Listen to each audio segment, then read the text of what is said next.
Welcome to Demystify Magic with Molly and Madison. I'm Molly, a former skeptic turned full-time energy healer and teacher. And I'm Madison, a born and raised witch running my family's crystal shop. And we're here to explore all things woo through the lens of both science and spirituality so that you can find the moments of magic in your everyday life and create an intentional spiritual practice. So if that's what you're into, find a cozy spot, take a deep breath, and let's demystify some magic. Howdy doody, friends. Howdy and a doody and howdy do. If there is no better metaphor for today's episode than that sound you just experienced. Today's one of those days where I wish that we would just start. I wish we would just press record as soon as we get on Zoom with each other, because if you guys could have heard how we came to the conclusion of this episode, it's peak content. Today, we are making a very specific, very niche episode of Demystify Magic for you. Really, we're making the podcast that we need be the podcast that you wish to be in the world, you know? Today, we are giving you low-effort rituals for creativity for when you are in a piss-poor mood. Yeah. And you might think, Madison, Molly, how did you come to that conclusion that was the episode that you were going to make today? Like, what's your inspiration? You know, what's your muse for times like this? And it's that Molly and I are in a piss poor mood and we need to be creative. You know, we always said this is a podcast mostly about our own experiences. And if we're going to be one thing, it's honest. Mm-hmm. And honestly, last time we did an episode when we were in a piss poor mood, it was our low effort energy shifting rituals. And that's like one of your favorite episodes. Exactly. It's top 4. So when we sat down today, after 30 minutes of tech workshopping and said we're in a piss poor mood, we decided we had to push through because you guys apparently love it. You love it. When we have no more fucks left to give. Yes. Mm-hmm. It's going to be one of those days. So strap in. So here we are. But first, Molly, what's your magic moment this week? Okay, my magic moment just happened. So as you know, I'm in the end of one Reiki training, in the middle of the second Reiki training. And because I have such a big class this year, I have 86 US based certificates to send out, which, okay, so in the past, when I first started doing Reiki training, to send these certificates out, I would go to the post office and I would hand them to Peter at the post office. He's retiring soon, so bless his soul.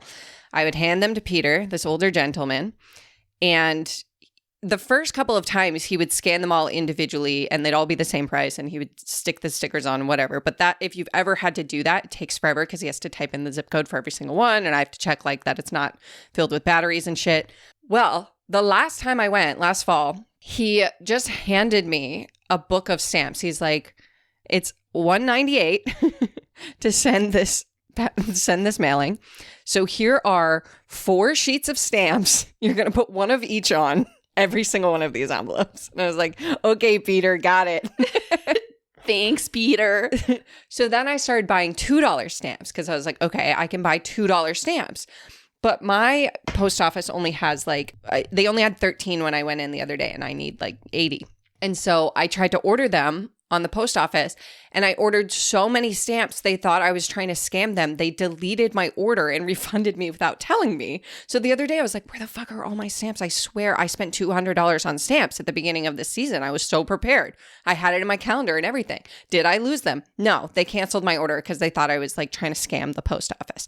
So your girl bought a thermal printer to print stamps at home. And I thought, what better time to do that than, in the middle of Mercury retrograde when I need these sent out yesterday. 10 minutes before you're supposed to get on Zoom with me. 10 minutes before I get on Zoom, I decide now is a good time to set this printer up. And I don't know if y'all have ever been to stamps.com.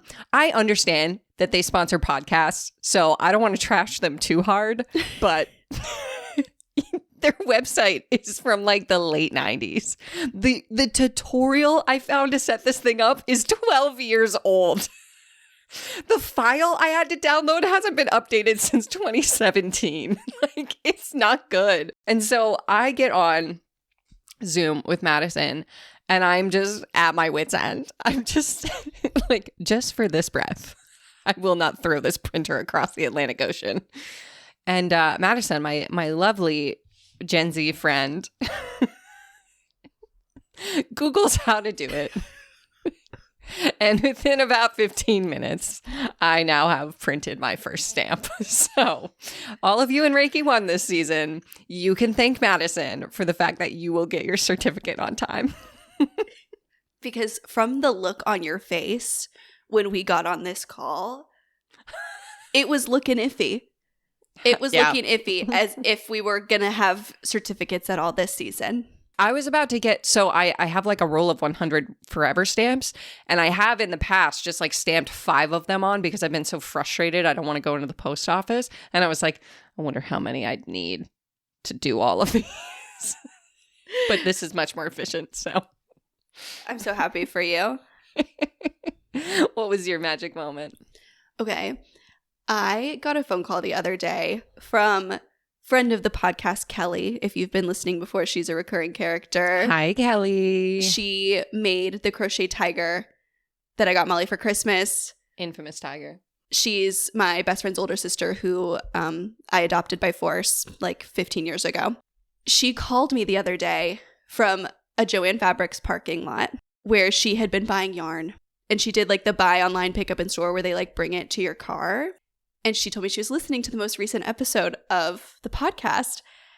And the woman who came to like bring her yarn to her saw on the little screen on her car what she was listening to and said, "Oh my God, you're listening to Demystify Magic? I love that podcast."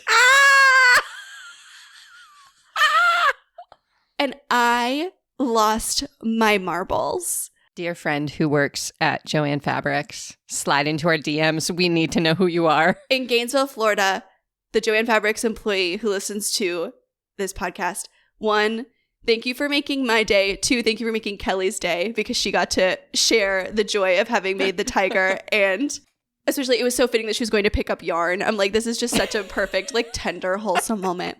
It made my day. It made my week. And I feel like this very specific phenomenon only happens to me when I'm like in a piss poor mood. Mm-hmm. And I remember we were like reorganizing the bookshelves at Spellcrafter when she called me. And I was like huffing and puffing and hauling books and like trying to problem solve. And I'm like, oh, what does Kelly need? Is Kelly okay? Is everyone okay?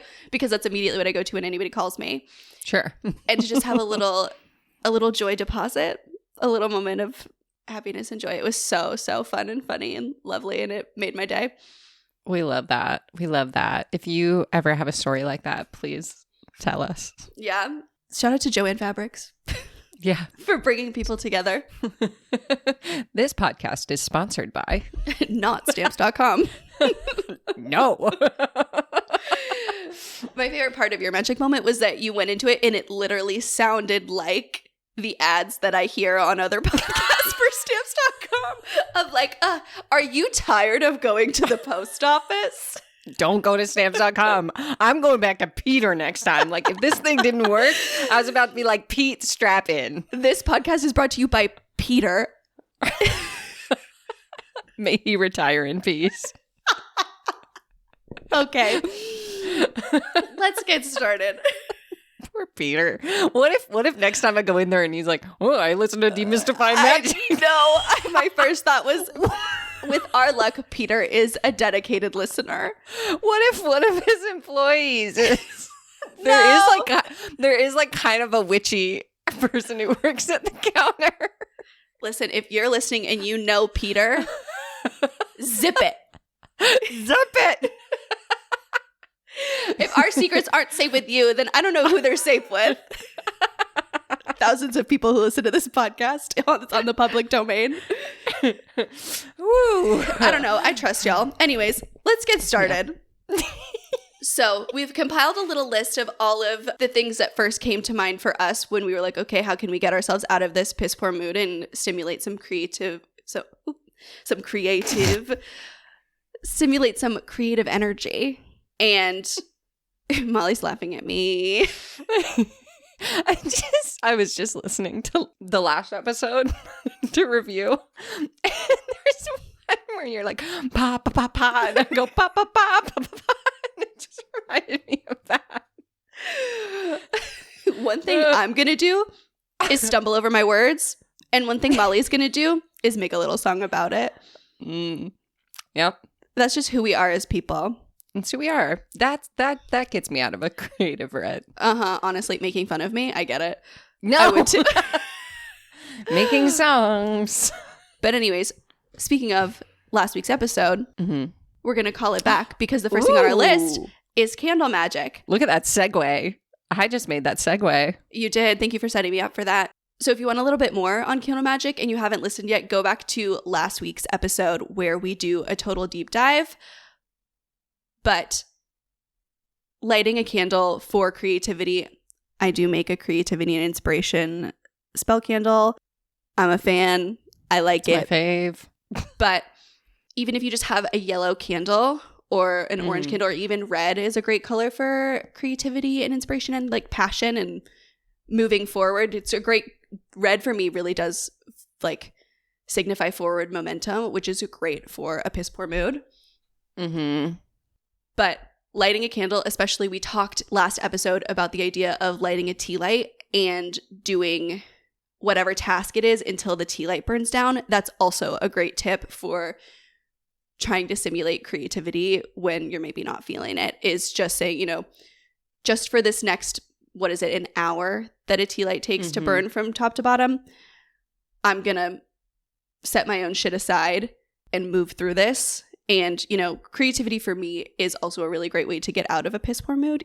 It's like as soon as we press record and we're like, you know, teeheeing and giggling and talking about our magic moments, I'm like, oh yeah, like everything's fine. Yeah. I was reading an article where they didn't use this word, but they said that basically like part of the creative process is piddling a little bit because you need to kind of like, because I feel like we try to approach creativity so much like we try to approach everything else in our capitalistic society, where it's like, I have to be productive. I have to get it all done. When in reality, like a little tee-hee, a little ha-ha, a little silly episode may be like your number 4 most popular episode, you know? And maybe you don't approach it by saying you have to make the best episode of your entire podcast career. Maybe you just approach it and saying like, if I tee-hee ha-ha, maybe the person listening will also tee-hee ha-ha. And if they're in a piss poor mood and it helps me out of my piss poor mood, maybe it'll help them too. Yeah, my mom and I actually talk about that concept of piddling all the time. Piddle is probably like my number 3 most used word of the year. What do you think the other ones are? Wait, let me guess. Okay, we got piddle.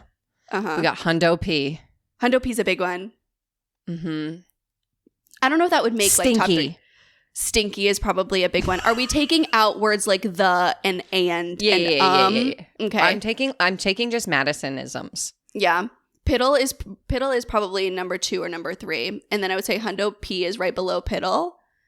But stinky is probably my top descriptor word of all time. Nailed it. It's just such an all-encompassing word. But anyways. What do you think mine are? Ooh, oh God. Bestie is probably number 1. Geek it out. Yeah. And Bonktown. Bonktown. Yeah. I do describe things as Bonktown. We are co-mayors of Bonktown right now. Co-mayors of Bonktown. Welcome to Bonktown. Other thing on candle magic, I think any citrus smell is great for creativity because they're so cleansing and uplifting. So they like energize but also clear out the stagnant energy. So even if you don't have a quote unquote spell candle, if you have anything in the citrus family, that's going to be a great one. Or I even think like for me, pine, like balsam smells feel really like creative because I always like associate that with like Christmas decorations, and Christmas decorations feel really creative because like Martha Stewart's really creative. And so like that's one hell of a connector. I thought I was making a universal statement, and then I realized no, this is a highly specific statement I'm making. But it is that's a good one, honestly. That's Right? it's a good little peek into your brain.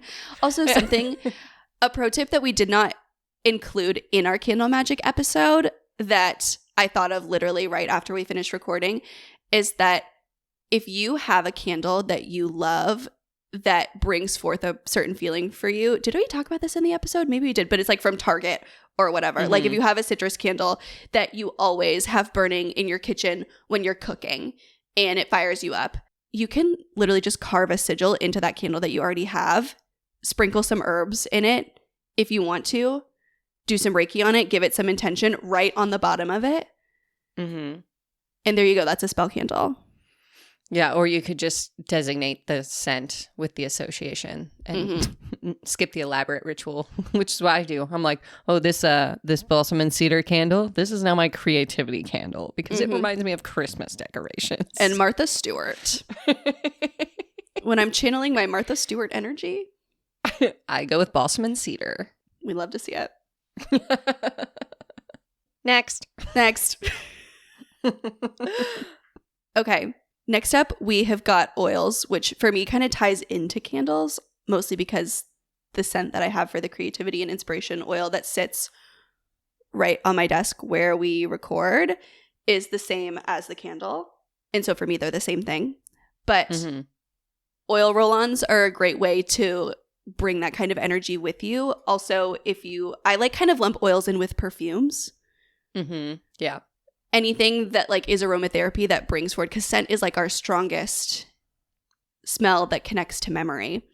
Yeah. And so if you have any certain scent that connects you to a certain time or a certain feeling, finding a way to make that portable is a really great way to stimulate creativity wherever you are if you need it. Yeah. And if you don't have an oil and you don't have a candle and you still want to bring scent into the equation, you can do a cute little simmer pot.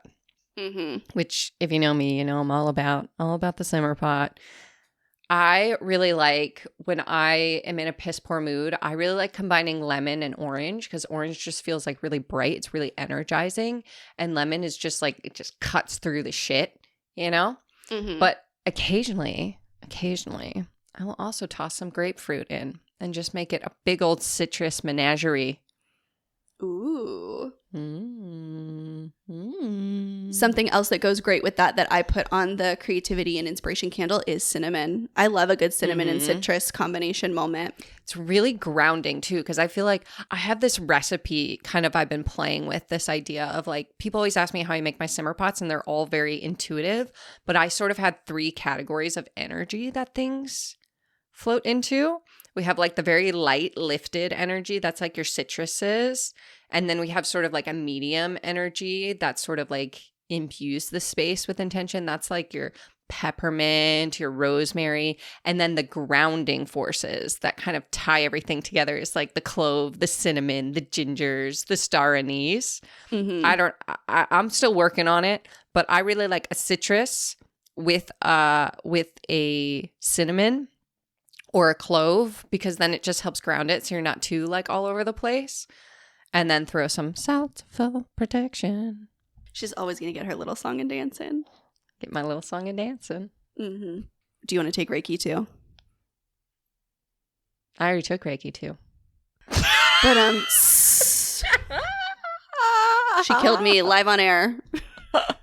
But yeah, no, Reiki, of course, always has to make our list. I feel like Reiki is really good at giving you whatever you need. So when you're in a slump, it can help bring you out of it, help energize you. But if you feel like you're vibing too high and you're too energized, it can also calm you down. So I really like for a Reiki practice when I'm in a piss poor mood and wanting to activate some creativity, I tend to focus on my legs for a little grounding, clearing the energy out through the soles of my feet. And then the solar plexus, which is a really powerful center for motivation, confidence, creativity, all of that. I don't know if anybody else will relate to this, but I often experience blocks in my creativity with blocks in my third eye. I've experienced that a lot recently. And so I actually meant to tell you about this morning, but I had such a wild experience last night doing Reiki where I was doing distance Reiki, but I was in my bed. Like I was doing it on myself, but I was in my bed because I had both my hands on my cats and I didn't want to move my hands for my cats. Naturally. This is probably relatable. That's my biggest advertisement for Reiki 2, where you learn how to do distance Reiki, is that you can do Reiki on yourself, but you don't have to move your hands. As what I would call myself a hashtag lazy girl, lazy girl Reiki. But I felt naturally like pulled towards the top of my head. And without even like thinking about it, I could see myself just pulling these strands out of the top of my head. And I was filled with a lot of like pent up energy right before I went to sleep last night. Sorry, I'm totally derailing this Piss Poor Mood podcast. I love this. Tell you something that I just like wanted to tell you. But I could see myself like pulling these little strands out of the top of my head. And like truly, I could like, in my mind's eye, see myself, I could have like walked backwards for like 5-10 feet with these strands, and they just kept coming and coming and coming until I eventually just like fell asleep. Okay. My truth is I know exactly what you're talking about. I get that a lot with clients, but I don't see them as strands. I see them as spaghetti because they're kind of like wet noodly in their in their weight and feel. Yes. But yeah, now that you mentioned it, I hear that a lot from like people who experience creative blocks or are feeling like stuck in some way. Usually a lot of times the people I work with have some sort of like creative aspect to their careers, whether they're a business owner or they're writers or whatever, or they have like some sort of hobby that sort of like consumes their life. They're dancers, they're writers, they're artists, whatever.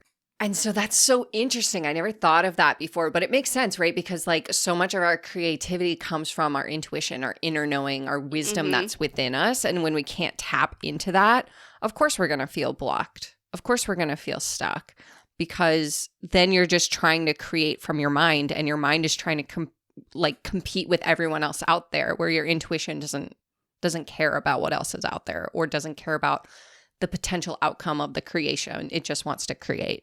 Yes. And I think that's such an important lesson for anyone listening. Like, you hear there are very specific things associated, specifically like within the chakra system. You always hear solar plexus as the center of creativity, which is true. I think of sacral too as creativity. Yeah. Or wait, sorry. It is sacral, not solar plexus. It's kind of both. Okay. In my opinion, they're like, when it comes to creativity, it's a little bit of both, right? Because the solar plexus is so connected to our confidence, our willpower, our personal power, and our motivation. So if you don't feel confident, you're not going to feel creative, right? That's where we start to overthink our creation. And then sacral is so connected to our ability to create, right? The pleasure and procreation are sort of the two main themes. And so this idea that, I mean, they're never separate, right? Because you're all connected.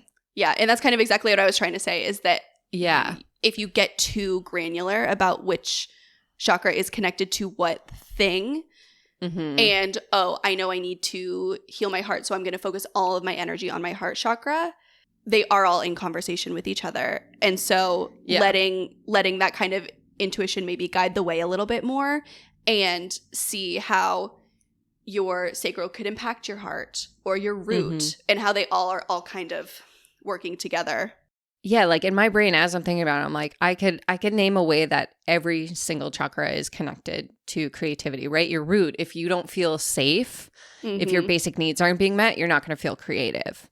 If your sacral is blocked, right, you have you're really, really stuck in your emotions, right? Emotions can be so powerful for creativity. Just think of Taylor Swift.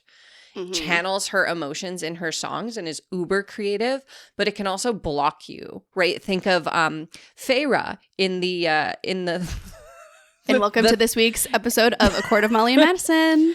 Feyre in the third ACOTAR book, no spoilers, but her creativity is a little bit blocked, right?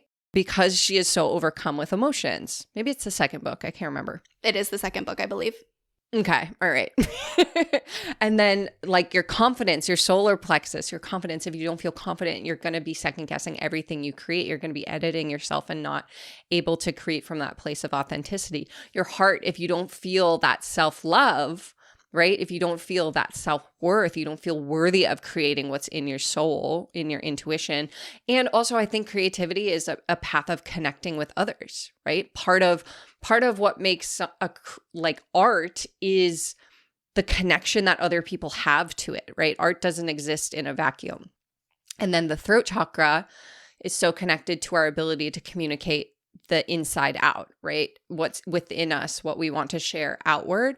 And then the third eye for intuition, like we talked about. And then the crown, it's like, I think so many of the best artists are able to channel their art from somewhere else. Like you and I have talked about this, is just kind of like drop into that flow state. And that's very crown chakra. So there you go. That's your chakras 101 that everyone's been asking us for. Yeah. And I know we've gotten a lot of messages about a full episode on chakras. Just know that it is coming. Yeah. When we're not in a piss poor mood, we'll record it. Uh-huh. But there's your taste. So you can really, it could be any of them. I always recommend like starting from the bottom up, right? Mm-hmm. Because if your foundation is your root chakra, that's your basic needs, your safety, security, and belonging. If the foundation of your house was wonky, you wouldn't be focused on repairing the roof, right? Mm-hmm. Until that foundation is stable, everything else is going to wobble. So starting there and working your way up. All right. And next on our list, this ties pretty closely in with Reiki, but we're going to touch on it anyways, is meditation. Mm-hmm. Meditation can be as much as, an hour-long sit or one nice deep breath. Yeah. I really like an active meditation when I'm in a creative slump, like going for a walk in nature or like dancing around in my living room. Whenever I feel like this is not going to surprise any regular listener, but whenever I feel like I don't have the motivation or the energy to film, I just put on a little ditty called Aaron's Party Come Get It. And I perform that with 110% of my energy in my kitchen for my dogs. Yep. Works every time. This is my formal request. Molly, if you don't know, does meditations on YouTube, and they are fabulous. This is my official request for a meditation for a piss poor mood. I have one. What do you mean? Is it called meditation for a piss poor mood? Have I missed it? No. I'm going to write that down, though. I want that I do have one verbiage for like specifically. frustration. No, I need piss poor mood, and you know exactly what I mean. Mm-hmm. Got it. All right. Next is, if you want to work with crystals, a good combo that maybe if you look in a crystal book, you're not going to see this combo for creativity, but I'm going to tell you this combo because it works every time. You're going to hold in one hand a stick of selenite, satin spire selenite specifically, and then in the other hand, clear quartz. And you are just going to sit, okay, and feel their energy move in through your palms. And do that for like 5 or 10 minutes. I swear, every single time I wake up on the wrong side of the bed, I do this, feel instantly better. It just completely clears. Selenite's really good for clearing the energy out and sort of like bringing you to a higher state of frequency. And then clear quartz amplifies. So it amplifies that energy. So think of it like clearing the yuck out and then amplifying that creative energy within. You've talked about that combo for as long as I've known you, and I love it so much. It has become like a go-to for me for absolutely anything. Whenever I feel like shit, I'm like, here we go. And if you listened to the podcast before, you'll know that I am not someone that often works with crystals. And that is something that I find myself drawn back to because I feel like no matter what it is that I'm experiencing, I always know that I want to clear out the yuck and bring in the yum. Whatever the yuck is and whatever the yum is, I know that I can go back to center with those two things. Yeah. Which leads us to our next one, which is self-care. Self-care. Yeah. And I think this one is important because, I mean, I know everyone tells you like, have you done your self-care?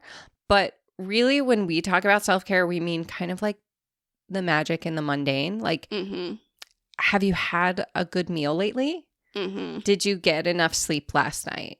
Maybe you need a shower.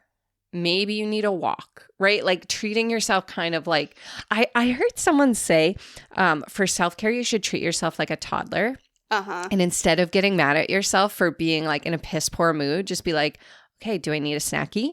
Do I need a nappy? Do I need a walkie? Right? Have I gotten outside enough? Have I seen humans enough? Yeah. And I think especially like prioritizing that self-care that is not super sexy. Like making sure that you ate lunch is not like sexy cucumber on your eyes, floating in a luxurious bath self-care. But I think it is the most effective form of self-care. And especially if you have a squiggly brain, it is the self-care that gets ignored the most. Yeah. Especially because we talk so much about the 5-minute ritual and how much more effective it is.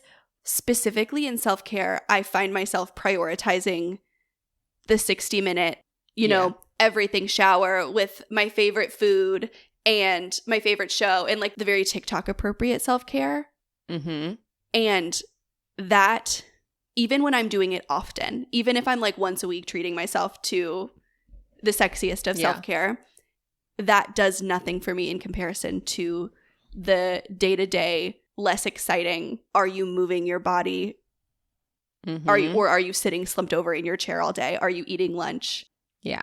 Are you sunning yourself like a little lizard every once in a while? Yeah.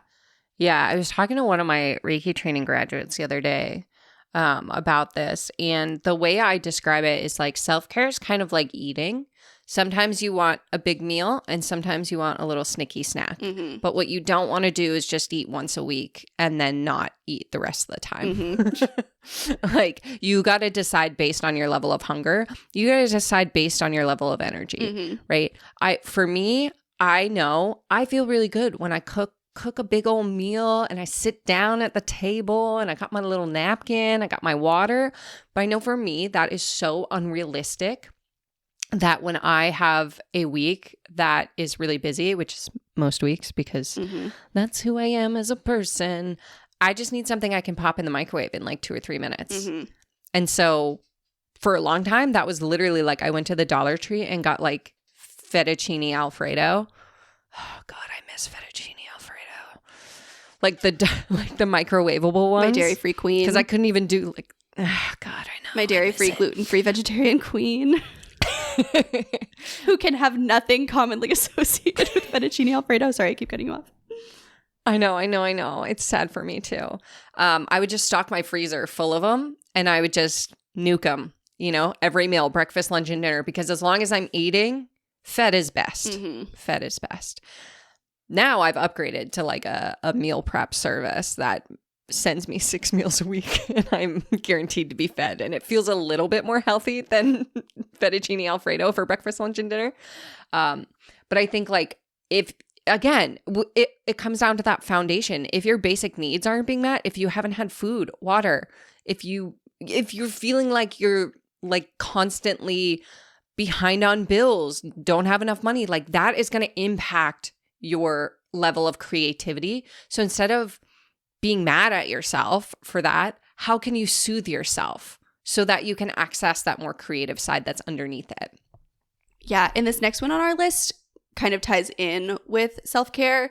For me, this is a self-care task that I put off far too often, which is cleansing your space in the physical realm. I love to do a little smoke cleanse. I love to do a little sound cleanse. But Molly and I exchanged photos of our offices this morning.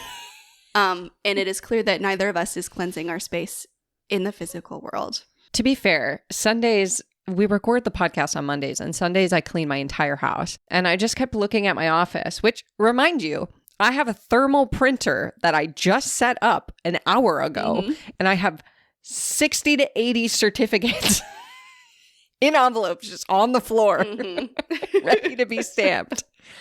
I said to myself yesterday, that office, that's going to be Monday Molly's problem. Yep. And Sunday Molly just closed the door. I've been saying that about my office for probably the past 6 months. I'm moving this summer, and that has been my excuse to say fuck off to any task that needs doing for the entirety of 2024. I even, Molly and I like planned an entire mundane magic series for her so she can come down when I move and teach me how to clean. Mm-hmm. So stay tuned for that. That's how I write off my plane ticket. Exactly. That's how we get to hang out. Yeah, but I feel so much better when my space is clean. I say, so last night, this ties in. This is an aside that actually ties in. I film my reels in my kitchen, and I usually film them Monday morning before we record. And last night at like 10 o'clock at night, I was cleaning the kitchen, and I come up to bed, and Justin's like, babe, you didn't have to do that. Like, you've been cleaning all day. I could have taken care of it after work tomorrow. And I was like, I know. But he's like, wait, do you have to film in the kitchen tomorrow? I'm like, yes. Yes, I do. I have to wake up to the clean kitchen. Like, I don't know what it is, but my pathway from my bed to when I start working has to be clean. Like the living room, I walk through the living room, the bathroom, the kitchen. Like that has to be clear of clutter for my brain to be clear enough to be in that ultra creative, motivated space. Yeah, I get that. For me, that path is my entire home. Yeah. And so that does make it a little bit difficult. The only thing I don't touch really is my kitchen. And so that's a disaster nightmare zone. Fair. But I think that we've talked about it before where like stuff holds so much energy. And so especially like if you're like me, I'm a little bit of a maximalist. You've heard me talk about this before. Same. I love a tchotchke. I love just a little something something. And even something like dusting. A small task that kind of like stirs up that energy, even like rearranging things, moving things around can change the energy of a space.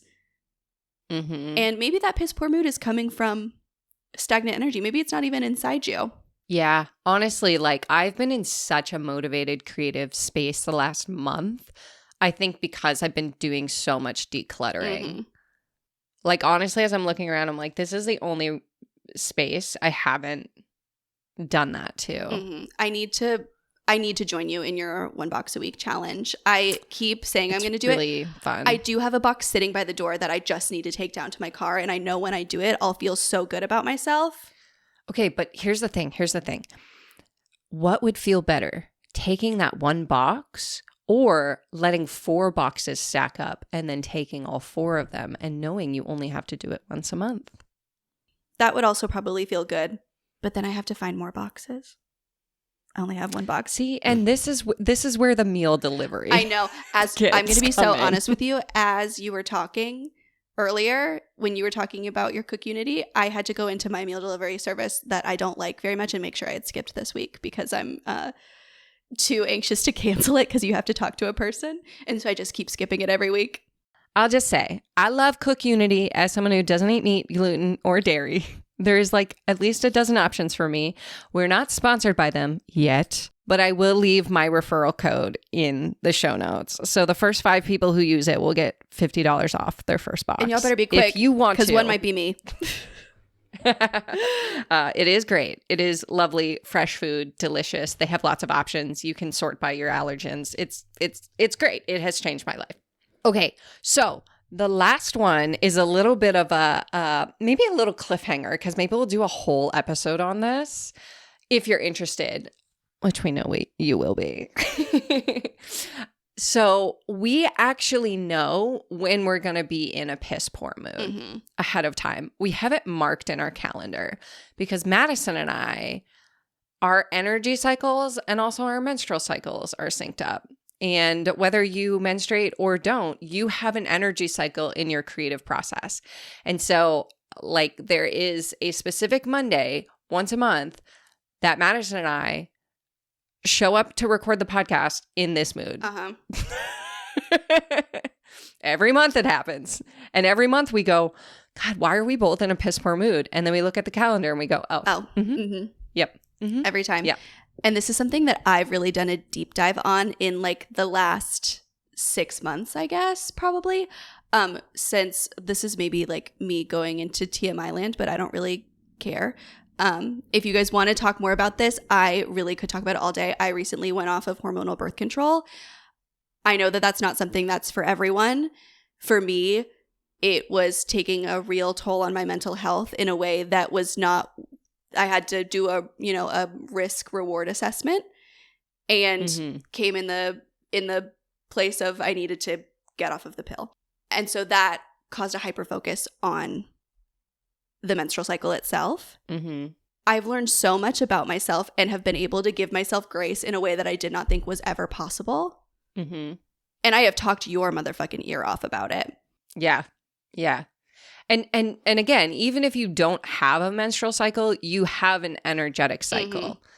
And so you can start to track when you feel most creative. Is it, and even beyond the scope of like within the month, but like within the day. I know for me, I am most creative and motivated in the morning. Even though I'm not a morning person traditionally, if I don't film in the morning, I'm not going to, like, the energy is just off.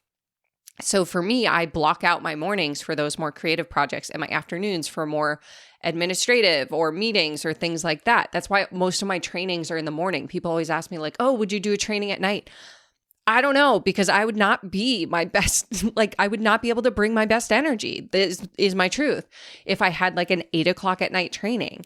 And so you can start to track instead of seeing your dip in motivation, dip in creativity as a bad thing, see it as a data point and just start to track. Maybe you have a calendar and it's like, okay, 2 p.m. Wednesday, the 23rd or whatever, I felt less creative. But Monday, I felt super creative until like 11 a.m.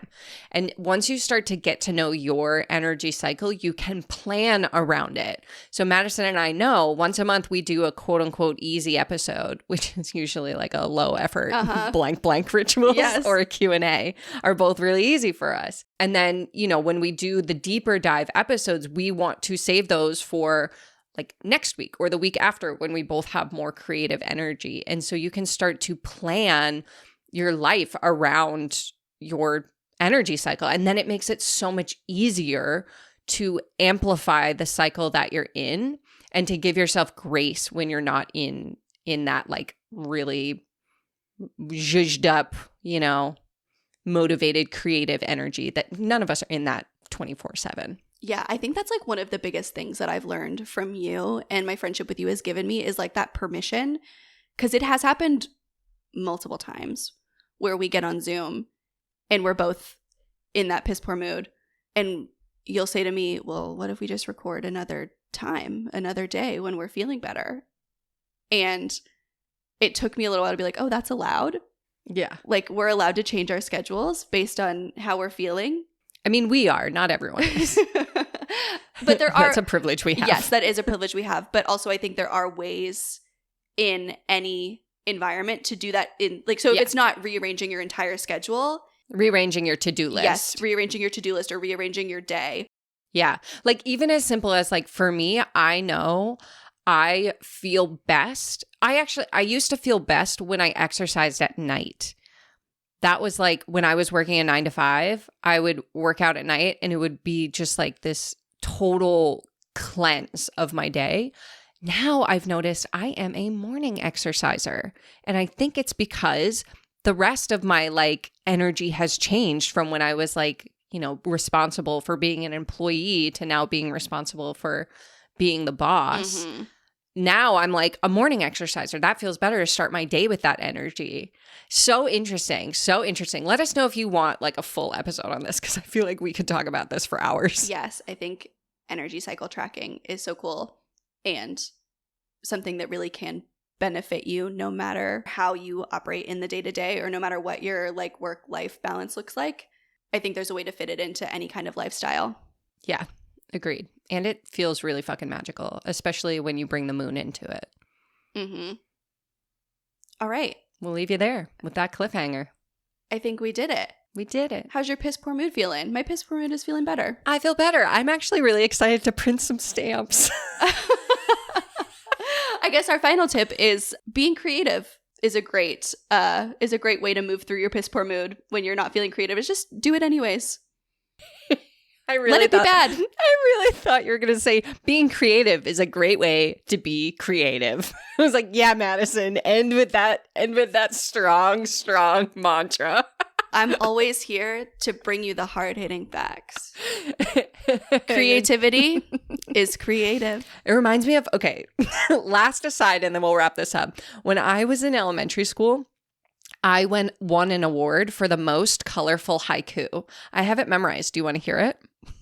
You know I do. Orange is orange. Orange is really orange. Orange is orange. In elementary school, I won a competition that we had to see who could pick up as many little pieces of bubble gum with chopsticks. And that, my friends, describes our sames and differences. We love you. See you next week. Love you. Bye. Thanks for listening to Demystify Magic with Molly and Madison. If you want to learn more about us, you can find all our links in the show notes. We'd love to know what you think of today's episode, so drop us a review or give us a shout out on social media. And don't forget to let us know your magical moment of the week. Okay, love you. Bye.